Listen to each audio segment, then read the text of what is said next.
Welcome to Ben Franklin's World, a podcast about early American history with Liz Covart. The study of history is key to understanding who we are and how we can affect a better future.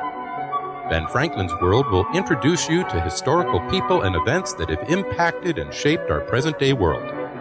And now, here's your host, Liz Covart. Hello, and welcome to episode 83 of Ben Franklin's World, the podcast dedicated to helping you learn more about how the people and events of our early American past have shaped the present-day world we live in.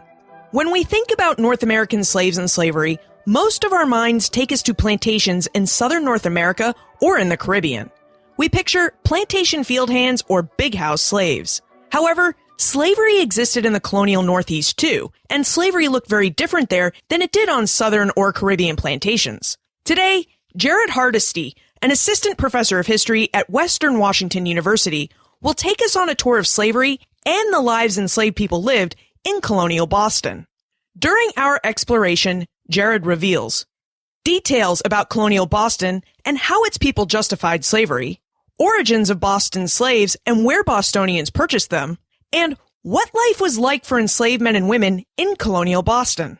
But first, are you a member of the Ben Franklin's World community on Facebook? There are more than 400 history lovers in this community, and we are always looking for more people to chat about history with and to share our ideas about how the past has influenced the present. To join the community, text BFWorld to 33444 or visit benfranklinsworld.com and click on the orange Join Now button on the home screen. Are you ready to embark on our tour of slavery in colonial Boston? Let's go meet our knowledgeable guide. With tidings and wisdom to share about our early American past, here is this week's special guest.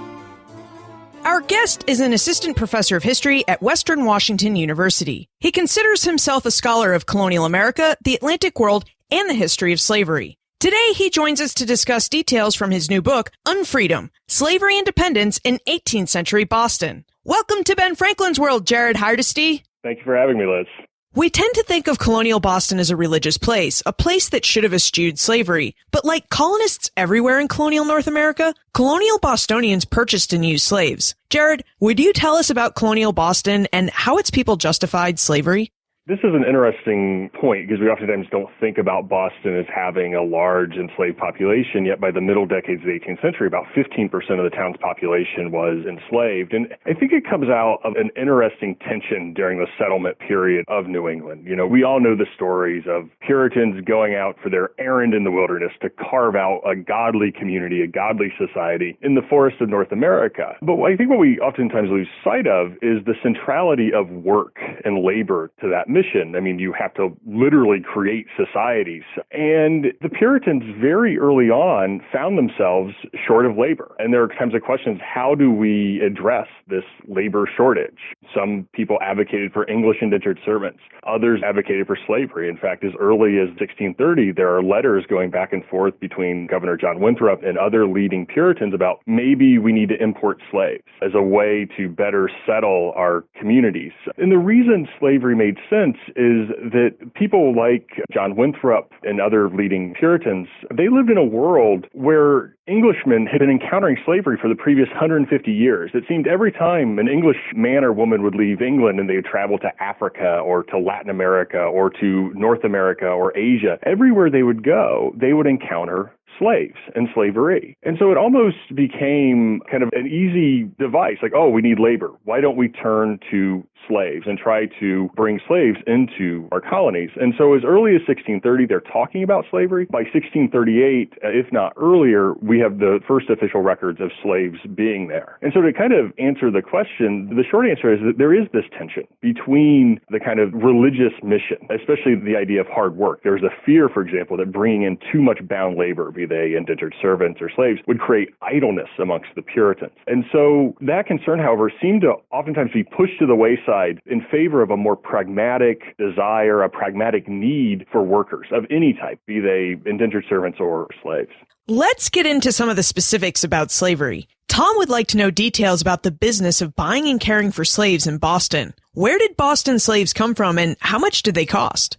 That's a really hard question to answer. The first part of it is not too bad, where they came from, but the how much they cost is really kind of an interesting story, which I'll talk about here in a second. But where they came from, a variety of places. By the early 18th century, there's essentially two primary sources of slaves for Boston. The first is from Africa via the transatlantic slave trade. Oftentimes what would happen is, especially once Rhode Island became active in the slave trade, they'd bring slaves from West Africa to Rhode Island, and Boston merchants would purchase them. Very few Boston merchants actually engaged directly in the slave trade. We have a record of about 30 voyages, which seemingly large, but compared to Rhode Island or Bristol or Liverpool in England, certainly not. Many of those African slaves were from a region of Africa called Senegambia, which is the kind of northern part of West Africa, heavily Islamicized region. The other source of slaves, which I found so fascinating, and I didn't realize this before, were many of them were born in the Caribbean. And these are called Caribbean Creoles. They're the children of enslaved people on West Indian sugar plantations, namely from Barbados, although I also have evidence of them from Jamaica and even from Dutch Suriname. And they'd oftentimes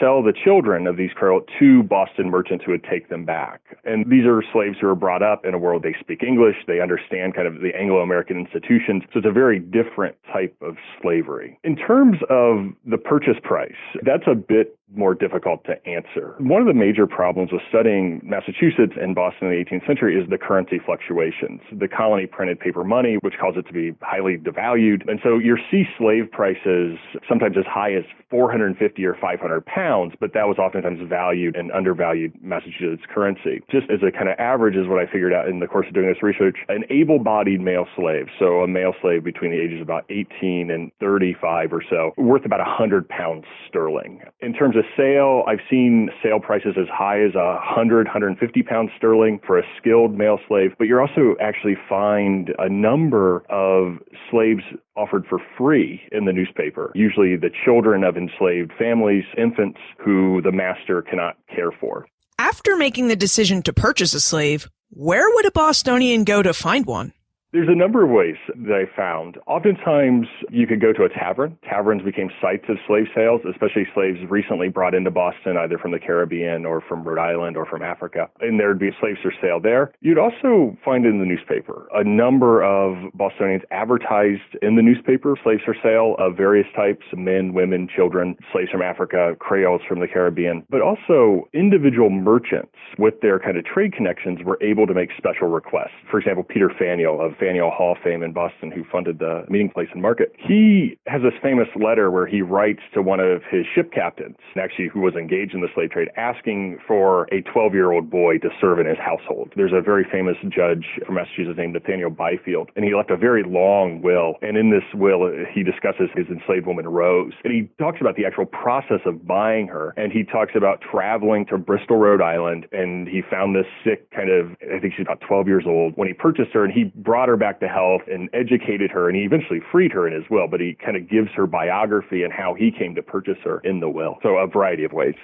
Brian would like to know how many slaves an average slaveholder owned and how slavery in Boston differed from slavery elsewhere in the colonies. So let's start with slaveholders. Were slaveholders a majority of the Boston population, and how many slaves did an average Boston slaveholder own? During the course of the 18th century, roughly a quarter of all Boston households had slaves. I found that by looking through probate inventories and kind of tabulating and dividing by the total number of probate inventories versus those with slaves. About a quarter of all families. And so it's actually a sizable number, but not a majority. As for the number of slaves that were held, it's usually 1 to 2. So it's a very small slaveholding society. You'll find some wealthier merchants with 5, 7, sometimes I think the highest I found was about 10. But for the most part, it's on average 1 to 2 slaves living in a household. And how did slavery in Boston differ from elsewhere in the colonies? For example, did their living arrangements differ from slaves in the South and in the Caribbean? That's going to vary. So what you'll find is a lot of times, especially people who only owned 1 or 2 slaves, they would oftentimes live in the house, oftentimes in a kind of a marginal space of the house, a closet or upstairs. One of the funny stories about slavery in Boston is oftentimes slaves would live upstairs in a room that was right above the fireplace. This was considered a bad room in the house, but of course it's also the warmest place in the wintertime. So they would live in the master's house. You do find stories of wealthier families. For example, the Borland family, who are a Scots merchant's family, family, they built a third floor on their mansion house just to house their slaves. So mostly in the homes of the masters, but the kind of most famous exception to this is the royal family, who today their house is in Medford, Massachusetts, and they have a freestanding slave quarters. The family relocated from Antigua in the Caribbean and brought 21 slaves with them, and they built an independent slave quarters, and actually that's still there standing today. You can visit it. It's a wonderful site, but that kind of is the exception that proves the rule of small holding and living in the household with the master. How else did the lives of Boston slaves differ from the lives of slaves in the South?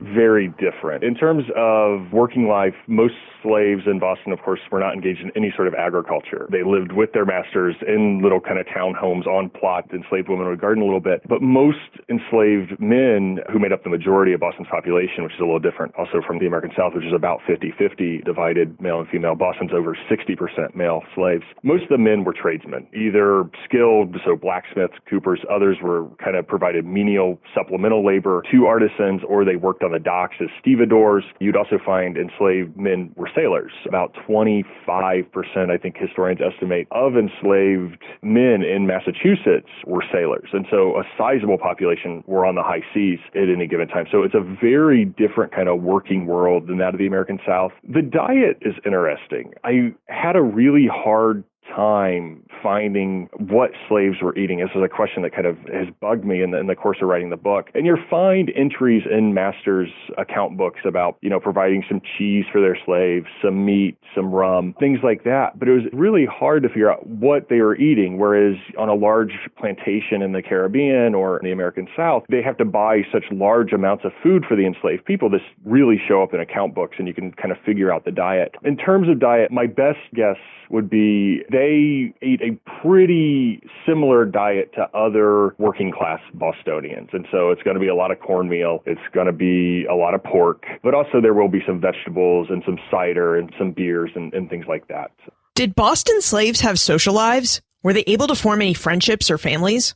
This is something I found fascinating when we're thinking about the contrast from the South and the Caribbean. One of the things that we have to remember is that in Boston, even at the height of slavery, they're only about 15% of the population, and it's 60% male. And so this prevents a lot of the kind of social interaction we think of when we think about slave communities in the American South, primarily enslaved people, large communities living kind of side by side, intermarrying, having children. That's a little different in Boston. Enslaved people do marry one another. There's about 40% of the population is female. But what's really interesting is, especially towards the end of the colonial period, beginning in the 1740s, 50s, and 60s, you begin seeing large numbers of enslaved Boston men marrying Native American women. Native American women from kind of eastern Massachusetts, many of them have lost husbands. Native American communities owe a certain amount of military service to the colony of Massachusetts. So the men end up going off and fighting and dying in imperial wars, leaving a disproportionate number of Native American women. And they intermarry with the enslaved African men, and oftentimes the children produced in these unions will identify as Indian and take up residence on reservations and things like that, because the wives are free, and so by law, the children are also free. You see that very interesting, which is so different from other places. But in terms of kind of social interaction, you see large numbers of enslaved Bostonians, they hang out and fraternize and socialize with poorer white workers, free laborers, but also indentured servants, apprentices. So there's a lot of social mixing at the bottom of the kind of social hierarchy. You've seen the records of fornication, for example, between black men and poorer white women. And so there's interaction at the margins of society between whites and blacks. It's quite interracial. They go to taverns together. They dance together. All of these things kind of show up in the record and oftentimes horrifies authorities. That's why they show up in the records. Most of the fraternization happened at night after the working day was over. Despite the fact there was a curfew, most enslaved men and women ignored that, quite to the chagrin of both their masters and white Boston at large. And there are certain spaces of interaction. This is one of the more fascinating things I discovered, is that the kitchen of the master's home, especially after hours, so in the evening, at night, was the place for slave socialization and relatively accepted. There's this great case about one enslaved man whose name's Quaco, and Quaco was brought from Suriname to Boston, and he's accused of poisoning another slave whose name is Boston to add a layer of confusion. And Quaco met with Boston and his wife In the kitchen of Quacco's wife, her name is Jenny. And one of the most interesting things is in the depositions and testimonies of this case, the white family who owned Jenny were called to testify. And in the course of the testimony, they talk about, yes, we know Quacco, and yes, we know Boston and his wife, but they just accept it as normal that Jenny used the kitchen as a meeting space, and that after hours, this was kind of her place to entertain and to meet guests and to kind of relax. And so it was really remarkable that in the case of an enslaved woman, able to carve out a space for herself in the master's home and have it recognized. Did Boston slaves have any social holidays? I know in Albany and elsewhere in New York, slaves had a holiday called Pinkster, which took place around Pentecost, but it was very much a social holiday. And I wonder, did Boston slaves have something similar? In New England, yes. There's a holiday called Negro Election Day, and becomes quite common by the 1750s, especially in rural parts of New England. This was an opportunity for slaves to gather, and they'd picnic and all that. But they'd also then elect a king, and after the Revolution, they elect a president, appropriately enough. And that person was kind of a community leader in that. But I never found evidence of that happening in Boston, and I think there's some reasons for that. The first is that this is a very kind of an African tradition, and so much of Boston's population was actually not African. They were African-American, Creoles from the West Indies or elsewhere. There's also a large Negro Election Day in Lynn, Massachusetts, which is just really kind of across the Charles River, relatively close. And given the kind of working mobility and autonomy slaves had in Boston, they could go there. I also think there are serious issues if hundreds of people of African descent gathered in a public space in Boston. It would have been serious cause for alarm. And so these kind of factors prevent that. So you don't actually see kind of special holidays. But if you look into the records, there are a couple kind of big social events that enslaved Bostonians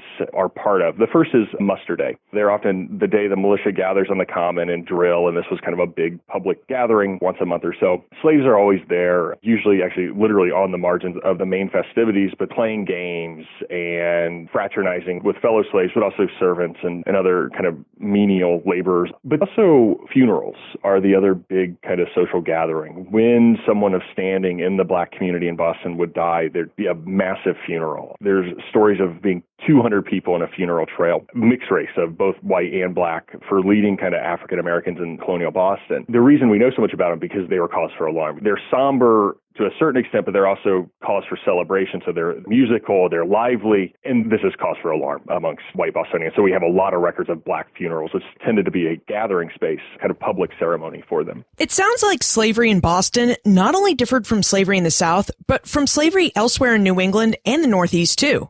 In terms of New England slavery, absolutely. By the numbers, it has the largest number of enslaved people. Newport, Rhode Island actually has a larger proportion of enslaved people, which is about 25% enslaved. Boston, like I said, about 15% by the middle of the 18th century. Other New England port towns, Newport, Rhode Island being the big one, are also just as kind of enmeshed in this world. But when I think about Boston and its commonalities, I think of it more as there's a number of these kind of Atlantic port cities that pop up in, 17th and 18th century that are hubs of trade and commerce and culture for the circulation of goods and ideas and people. And if you look at, say, Dutch Curacao, which has a sizable enslaved population who are mostly engaged in the trades. If you look at Bermuda, a sizable enslaved population, many of them are actually sailors. Other urban areas, Philadelphia, for example, or even New York and Newport, this is kind of an urban Atlantic phenomenon for trade hubs where you see this sizable enslaved population who work in specialized trades and oftentimes interact with other kind of bound independent laborers. So I think the commonality there is kind of a creation of the Atlantic world, that Boston's one of many kind of entrepôts or trade hubs that ends up with a very large and skilled slave population. To go back to our conversation about the social lives of slaves in colonial Boston, would you speak about the role that religion played in slaves' ability to form a community?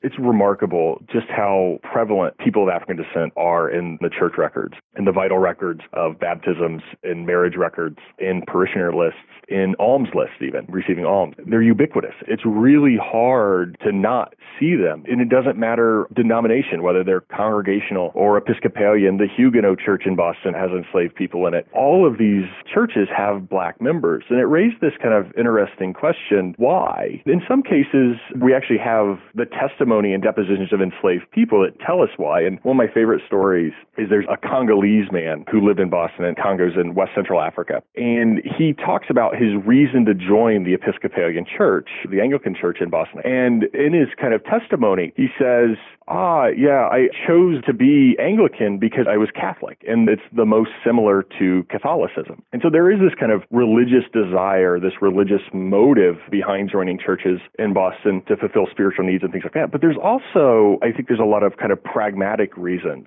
Slaves joined and affiliated themselves with churches. They are Protestant churches. There's not a Catholic church in Boston. And Protestantism emphasizes certain things that slaves might find useful. So, for example, literacy. And in fact, Cotton Mather, for a while, famous Boston minister, had a school for teaching slaves how to read. He has a number of tracts encouraging masters to teach slaves how to read so they have access to the Bible. Timothy Cutler, who was the minister of the Old North Church, or Christ Church, from the 1720s to the 1750s, I believe, he has a number of letters encouraging parishioners and masters to catechize and to teach their slaves how to read. And so there's a lot of usefulness beyond the spiritual side. And, some slaves are true believers, others probably were not. But there is a lot of usefulness that institutionalized religion can give to slaves. The other thing it does, for example, is it teaches them how to talk, to speak in the public sphere to others. For example, they learn to deploy Christian language in petitions, in appeals. There's a very famous divorce case where an enslaved woman wants to divorce her husband, and she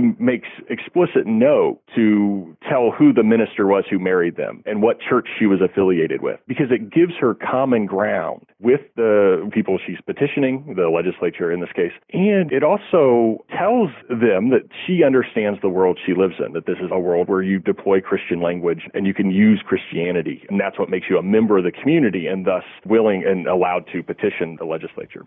We should talk about literacy a bit more, because in Unfreedom, Jared discusses how Boston may have had one of the most literate slave populations in the Atlantic world, and how slaves used their literacy to navigate and adapt to political and legal situations. Jared, would you tell us why Boston slaves had such a high literacy rate, and how did they use their literacy to navigate colonial politics and the American Revolution?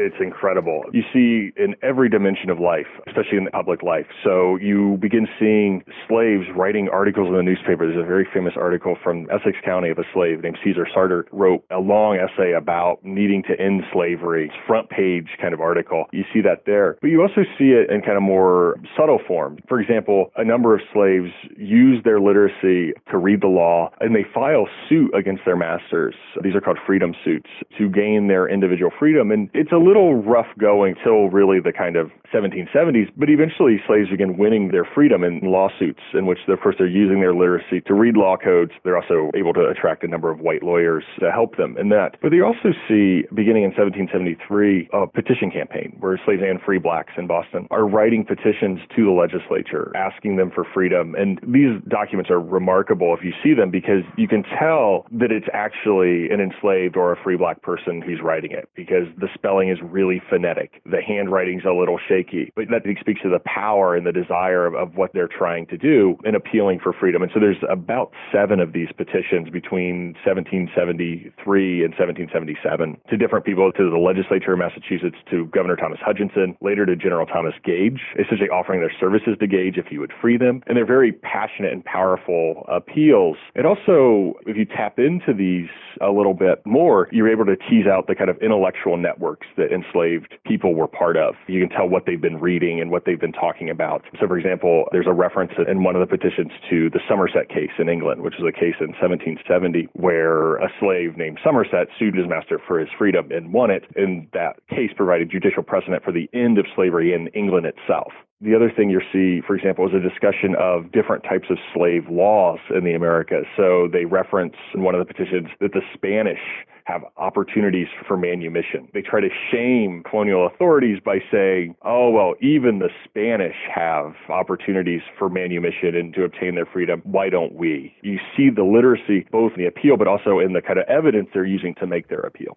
Let's explore the condition of slavery for a moment. We tend to think of freedom and slavery as polar opposites. If you're free, you're not a slave, and if you're a slave, you have no freedom. In Unfreedom, Jared posits that in order to understand slavery, we need to understand it within the colonial American context of Unfreedom. Jared, Would you tell us about the continuum of unfreedom? How did it operate within colonial American society?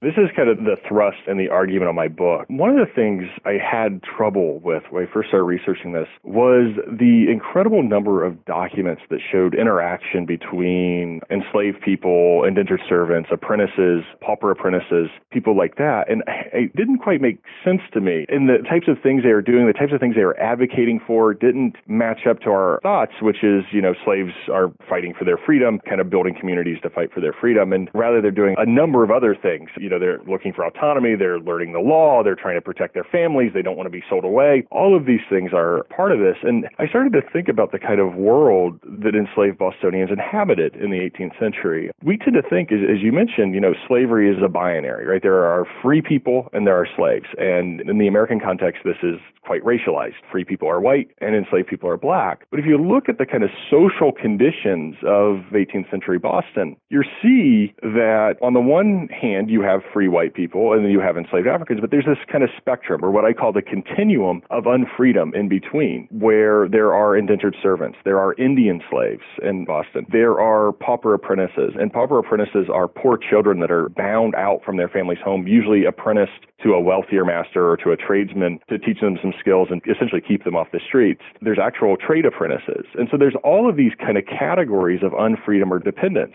that structure life in 18th century Boston. And it's that got me rethinking, what does that mean for the lives of enslaved people? The fact that roughly 75 to 80% of the people who live in Boston are in some state of dependence. Women are bound under the laws of coverture to their husbands or their fathers. Children are legally dependents of their parents. There's indentured servitude, there's apprenticeship, and there's slavery. What does that mean for slavery as an institution? And how does that affect the kind of lived experiences of enslaved people? And my argument is that it really kind of pushes them to look for autonomy, for independence, and to reshape the institution of slavery more than looking for emancipation or kind of a universal freedom or something like that.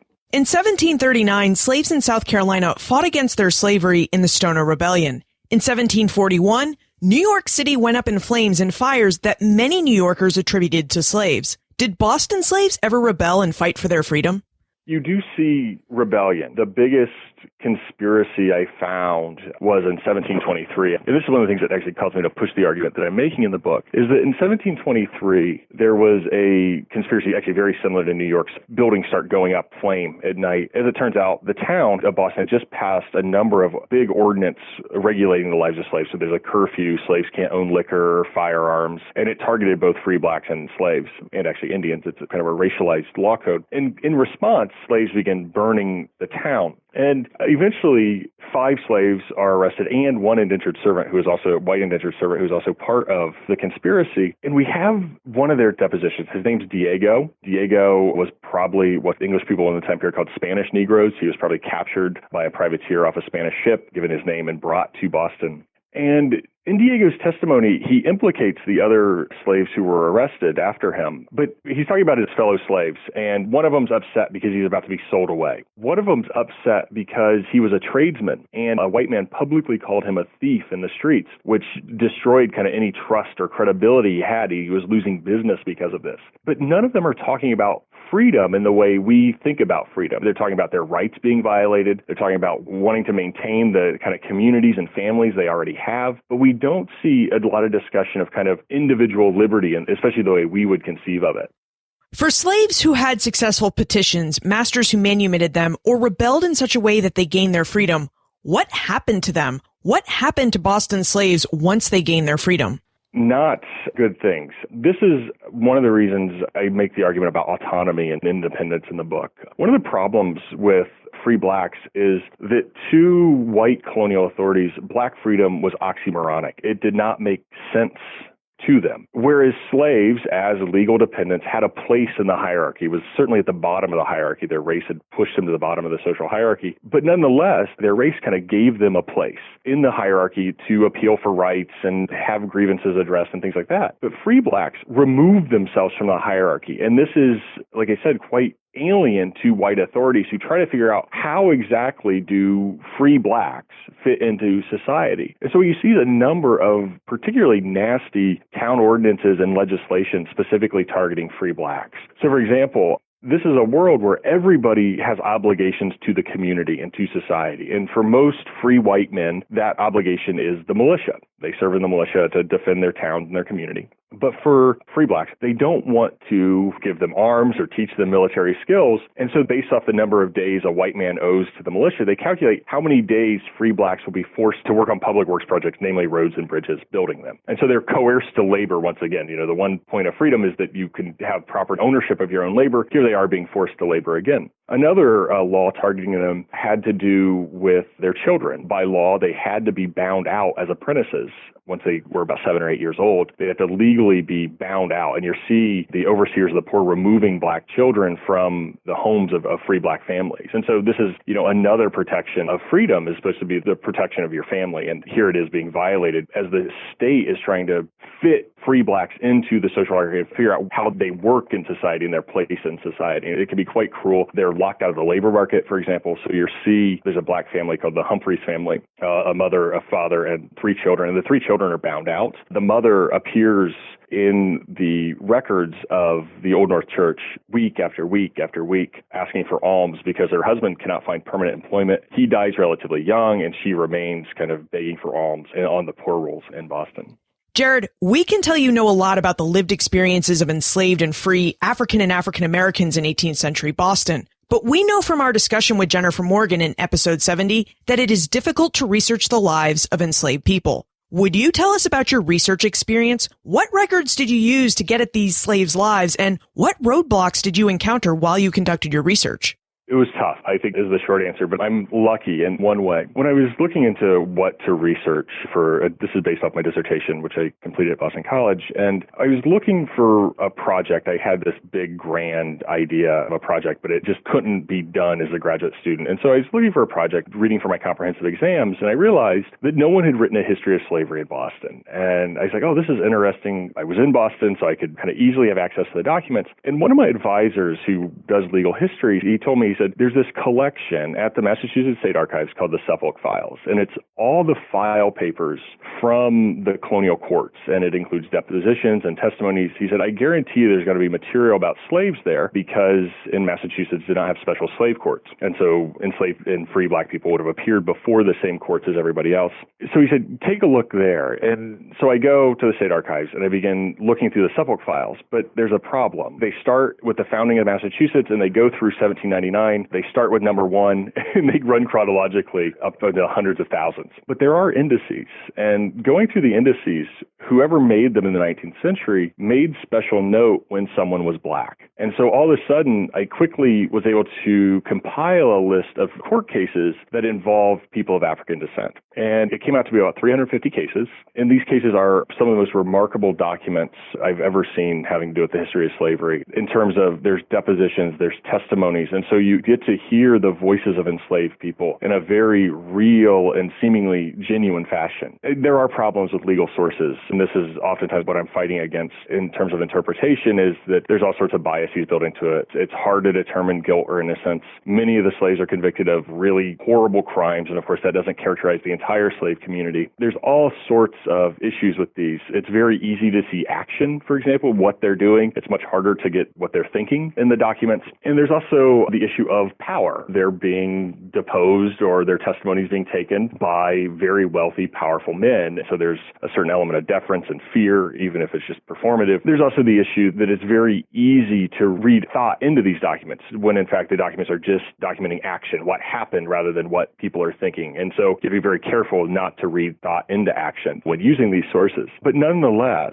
if you use them in sort of the way I do, which is to kind of get at the granularity of everyday life when they talk about their experience, you know, what they're doing, where they're working, who they know, these sorts of elements, these are some of the best records. And the only thing I can think of in the history of slavery to compare them to are the Inquisition records that historians of slavery in Latin America and Brazil have access to. And so it's really remarkable sources. Like I said, they're problematic. We have to be very careful reading them and not reading too much into the thought of it. But the action, there's such a great set of documents to use.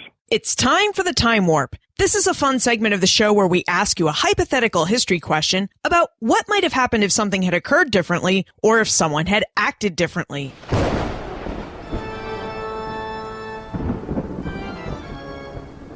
The Time Warp. Historians can't predict the future, but they can speculate about what might have been. We know from our discussion that slaves in Boston resisted slavery in ways that helped them adapt to and shape the contours of their condition. But, in your opinion, what might have happened if slaves had mounted a rebellion in Boston like the slaves of South Carolina did in the 1739 Stono Rebellion? Would such a rebellion have changed the nature of slavery in Boston? This is actually kind of an interesting question because we do have the instance of a slave conspiracy in Boston, the 1723 conspiracy I just talked about. And what I found fascinating about that conspiracy is the aftermath of it. So, like I said, 5 slaves are arrested, 1 indentured servant. 1 slave, Diego, is executed. The other 4 are all acquitted for lack of evidence.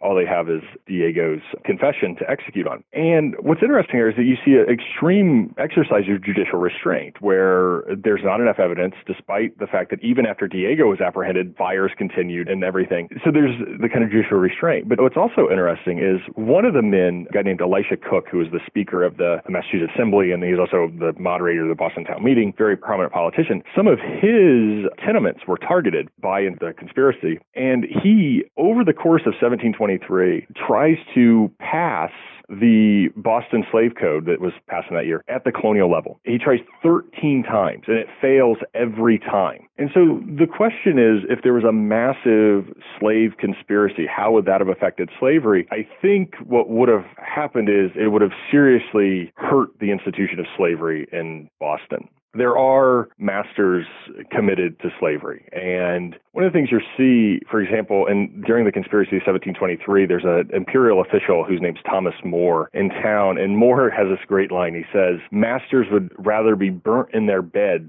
than bring in white servants and give up their slaves. I think if that was actually tested, if there's a wholesale sort of rebellion, one of 2 things would have happened. One is they'd use extreme violence to put it down with large numbers of casualties. This is, of course, not uncommon like Stono, like the New York conspiracy. I think the exact same thing would have happened there. But it also would have probably hastened the end of slavery in Massachusetts. It may have finally been the tipping point to turn public opinion against slavery to the point that perhaps a mass selling out of the colony, because it doesn't seem to me that there is the legal desire, the legal will there to push through these really burdensome legal codes. And so rather, I think it would be a process of gradually eliminating slavery after the use of extreme violence. What aspect of history are you researching and writing about now? I'm currently working on 2 projects. The first is kind of a short, accessible, comprehensive history of slavery in New England as a whole, to kind of write an updated scholarly introduction for the general readership. Just a short little book about slavery in colonial New England. The other project I'm working on is examining the construction of fortifications across the British Atlantic world during the Age of the Glorious Revolution, so roughly 1689 to 1715. And the idea is to look at the intersection between labor and empire, and make the argument essentially that labor has these physical manifestations that need to be constructed, and so the politics of labor are heavily influencing the shape of the empire. In addition to your 2 book projects, you also blog. Where can we look for more information about you, your work, your blog posts, and how we can get in contact with you? My blog with the African American Intellectual History Society, I put out an article once a month on the 22nd of every month, so you can look for it on that day. Most of my blogging centers around using, especially these sources that are in the book, to kind of better understand pre-revolutionary, late colonial intellectual life of African Americans, free black and enslaved people, trying to get at that kind of pre-revolutionary intellectual history. And can we do that? Which I answer emphatically yes, by writing these blog posts. As for other contact, you can contact me at my university email, which is jared.hardesty@wwu.edu. And I'm happy to field any sort of questions or anything you have about the book. I hope everybody enjoys it. Jared Hardesty, thank you for showing us how slaves in colonial Boston lived and what their lives were like. Oh, thank you for having me, Liz. Colonial Bostonians practiced slavery, and slavery in Boston looked very different than it did in the South or in the Caribbean. As we discovered, Boston had an unbalanced slave population with 60% male slaves. Many slaves did not live in separate slave quarters, but inside their masters' homes. Also, Boston slaves didn't work as field hands. They worked as skilled artisans or domestic servants. And many Boston slaves could read. Jared raised a thought-provoking idea, his continuum of unfreedom. As he called to our attention, many white men and women lived in unfree states during different points of their lives. Many men had apprenticeships in which their labor belonged to master tradesmen, and women, Well, women lived under the legal authority of their fathers and their husbands if they married. But slaves always lived in a state of unfreedom. They may have been able to negotiate free time and working conditions, but their labor was rarely their own. And even when free, the city of Boston and the colony of Massachusetts Bay ensured that they would live in a state of quasi-freedom, which, as Jared pointed out, sounds like a very tough life.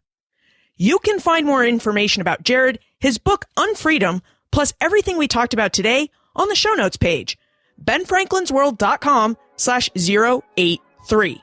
If you enjoyed this episode or love the show, please tell your friends, family, or the person walking next to you about Ben Franklin's World. Word of mouth support is the highest compliment you can give, and by spreading the word about Ben Franklin's World, you'll help an unknowing history lover find out about our great show. Finally, what do you think of Jared's notion of a continuum of unfreedom? Send your answers to liz@benfranklinsworld.com, tweet me @LizCovart, or post a comment on the show notes page for this episode or in our listener community on Facebook. And remember, never leave till tomorrow that which you can do today.